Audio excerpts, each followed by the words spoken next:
हमारे यहाँ पे राज्य में आलू का उत्पादन नहीं होता था और आलू का उत्पादन नहीं होने के कारण हम पड़ोसी राज्यों से आलू लेते थे।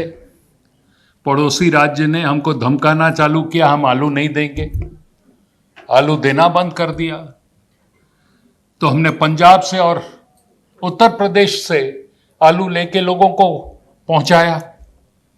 क्रिटिसिज्म करने वाले हमारे पूर्व सरकार जो 24 साल से बैठी थी, जिन्होंने इस पे कोई ध्यान नहीं दिया था, उन्होंने कहा देखो तुम आलू भी नहीं लाके दे सकते हो। हमने लाके उत्तर प्रदेश पंजाब से दिया आलू लोगों को, और उसके साथ हमने बीज दिया लोगों को। और पहले 46 लाख मीट्रिक टन आलू का उत्पादन होता था, उसको 3 गुना बढ़ा के हमने 1,96,000 मीट्रिक टन आलू का उत्पादन किया। उड़ीसा ने पिछले चुनाव से पहले हमने अपने इलेक्शन मैनिफेस्टो में एक बात रखी थी, छत्तीसगढ़ ने भी उससे पहले रखी थी। हमने कहा था इनपुट असिस्टेंस, जो धान की खेती करेगा उसका 3100, हमारा एमएसपी 2300 था, उस पे 800 रुपया इनपुट असिस्टेंस राज्य सरकार की तरफ से हम देंगे, उनसे धान खरीदेंगे। 48 आवर्स के अंदर हमने इनपुट असिस्टेंस 800 रुपए का अलॉन्ग विथ दी एमएसपी किसानों के खाते में डाला। और हमने कहा था कि खाली हम ये इनपुट असिस्टेंस आपको खरीफ में नहीं देंगे, ये हम आपको रबी में भी हम आपको देंगे, जिसकी वजह से आज उड़ीसा के किसान ज्यादा धान प्रोड्यूस करने में लगे हैं।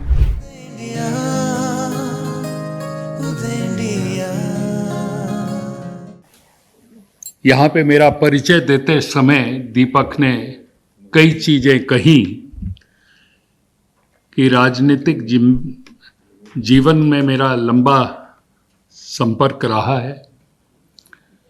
उड़ीसा का इंडस्ट्री मिनिस्टर रहने का सौभाग्य रहा, अर्बन डेवलपमेंट मिनिस्टर रहने का सौभाग्य रहा, पब्लिक एंटरप्राइज मिनिस्टर रहने का सौभाग्य रहा। और अब की जब भाजपा की सरकार उड़ीसा में आई तो आश्चर्य जितना मुझे नहीं था, दूसरों को ज्यादा था कि मेरे को एग्रीकल्चर और एनर्जी विभाग कैसे मिल गया। सबने विधानसभा में जब चर्चा शुरू हुई तो सबने कहा ये राज परिवार से आता है, इसको खेती के बारे में क्या पता।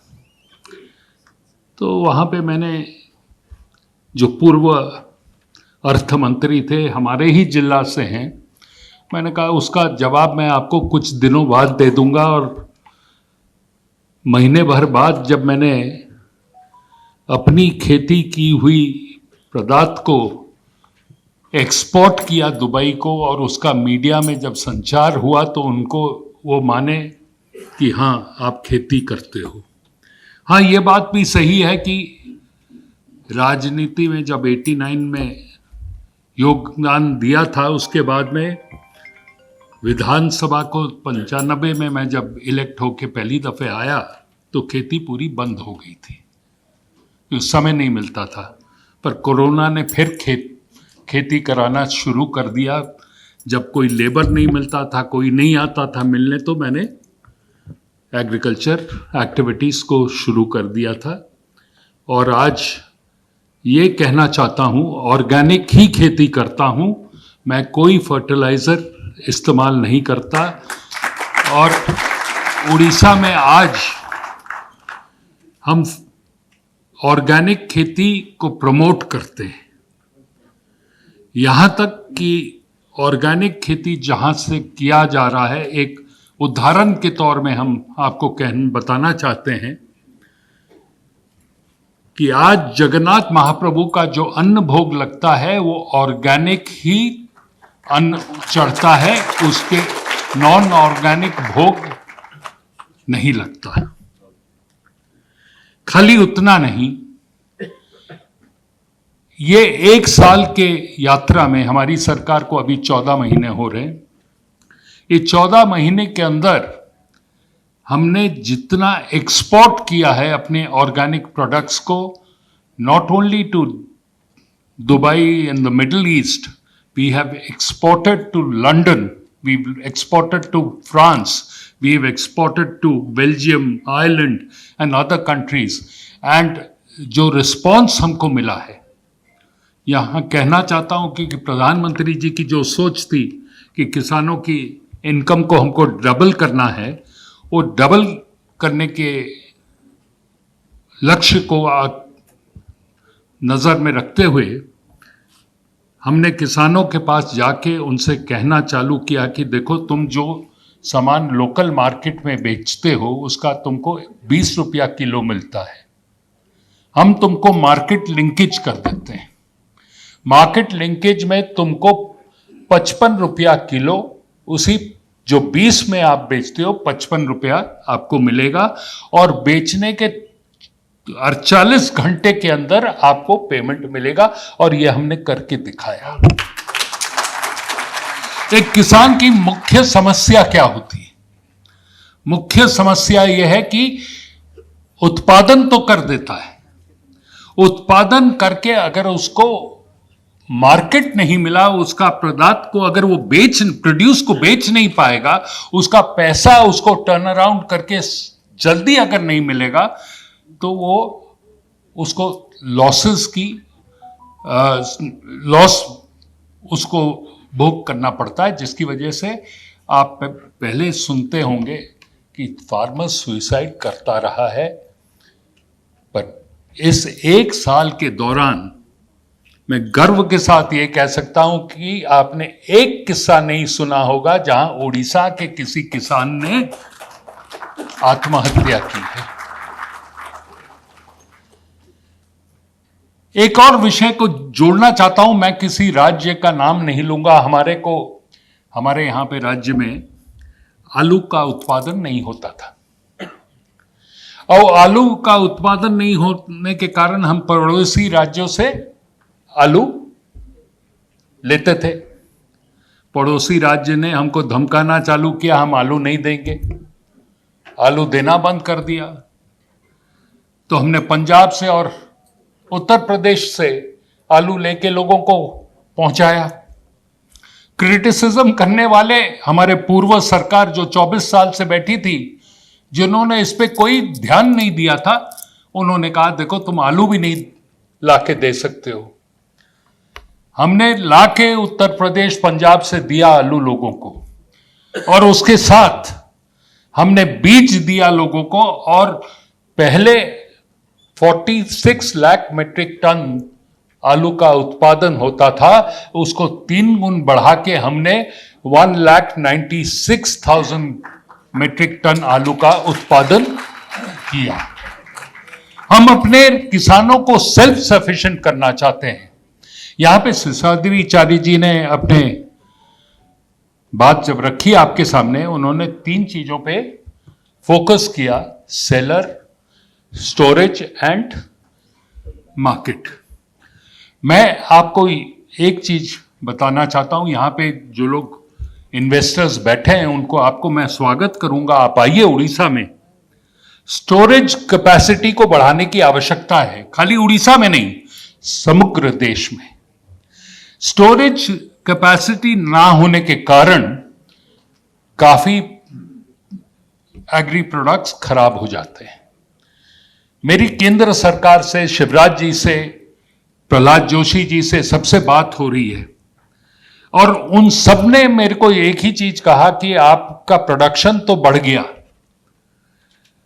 प्रोडक्शन आपने बढ़ा दिया, पर उसको स्टोर करने की कैपेसिटी को भी आप बढ़ाओ, क्योंकि जितना इवैक्यूएट करना चाहिए केंद्र सरकार वो तो करेगी, पर उससे ज्यादा नहीं कर सकती, जो कैपेसिटी गवर्नमेंट ऑफ इंडिया के पास भी नहीं है। तो इसके लिए हम लोग अभी ध्यान दे रहे हैं कि राज्य स्तर पे कि हमको स्टोरेज कैपेसिटी को कैसे हम बढ़ाएं, जिसके द्वारा किसान खाली स्टोरेज नहीं, कोल्ड स्टोरेज कैपेसिटी को भी हम बढ़ाएं, जिसके द्वारा जो प्रोड्यूस होगा किसान का उसको हम स्टोर करके जब प्राइस कंड्यूसिव होगा उसके लिए उसको मार्केट में हम छोड़ पाएंगे। मित्रों, शुरू की थी मैंने चर्चा ये कहते हुए कि सबको आश्चर्य था कि मेरे को कृषि विभाग कैसे मिल गया। जब मेरे को कुछ मित्रों ने पूछा कि तुमको कृषि विभाग क्यों मिल गया, मैंने कहा मेरे इनिशियल क्या है।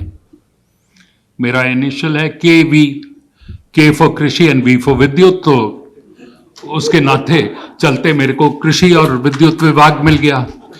और दोनों विभाग, किसान की मुख्य समस्या क्या होती है, उसको या तो बिजली चाहिए और उसको सही समय पे उसको बीज चाहिए। यहां पे आपने बीज के बारे में शर्मा जी ने अभी कहा, सर्टिफाइड सीड्स किसान को मिलना आवश्यक है। एक घोटाला बड़ा चल रहा है, माफ कीजिएगा, घोटाला क्या है कि सर्टिफाइड सीड के नाम पे नॉन सर्टिफाइड सीड दिया जाता है, जिसकी वजह से वो जर्मिनेशन नहीं होता है, जिसके लिए किसान का नुकसान होता है। We must all stand united कि किसान जो हमारा अन्नदाता है, जो हमको खाद्य देने का काम करता है, हम आज अगर यहाँ पे नाश्ता करके आए तो किसी किसान के ही बनाए हुए प्रोडक्ट, किसी किसान के प्रोड्यूस किया हुआ प्रोडक्ट ही खा के आए हैं। यहां से हम जाएंगे लंच खाने तो भी वही। तो जो अन्नदाता हमको अन्न देने का काम करता है तो उसको भी हमको पूरा सपोर्ट देने की आवश्यकता है। उड़ीसा ने पिछले चुनाव से पहले हमने अपने इलेक्शन मैनिफेस्टो में एक बात रखी थी, छत्तीसगढ़ ने भी उससे पहले रखी थी। हमने कहा था इनपुट असिस्टेंस, जो धान की खेती करेगा उसका 3100, हमारा एमएसपी 2300 था, उस पे 800 रुपया इनपुट असिस्टेंस राज्य सरकार की तरफ से हम देंगे, उनसे धान खरीदेंगे। 48 आवर्स के अंदर हमने इनपुट असिस्टेंस 800 रुपए का अलॉन्ग विथ दी एमएसपी किसानों के खाते में डाला। और हमने कहा था कि खाली हम ये इनपुट असिस्टेंस आपको खरीफ में नहीं देंगे, ये हम आपको रबी में भी हम आपको देंगे, जिसकी वजह से आज उड़ीसा के किसान ज्यादा धान प्रोड्यूस करने में लगे हैं। पर केंद्र सरकार चाहती है कि हम डाइवर्सिफिकेशन ऑफ क्रॉप करें, और हम किसानों को अब डाइवर्सिफिकेशन की ओर भी ले जा रहे हैं। हम इंटर क्रॉपिंग की बात कर रहे हैं। केंद्र सरकार चाहती है कि हम लोग आज की तारीख में दाल का प्रोडक्शन हमको बढ़ाना है, ऑयल का प्रोडक्शन हमको बढ़ाना है, एडिबल ऑयल में हमारा देश आज पिछड़ा हुआ है। Instead of being an importer country, we should become an exporter country. हमने केंद्र सरकार के साथ में बात छेड़ी है और कई फोरम में मैंने ये बात रखी है कि each state should be given a cargo aircraft, जिसके माध्यम से आप उस राज्य में जो प्रोड्यूस होता है उसको विदेश को हम भेज सकें।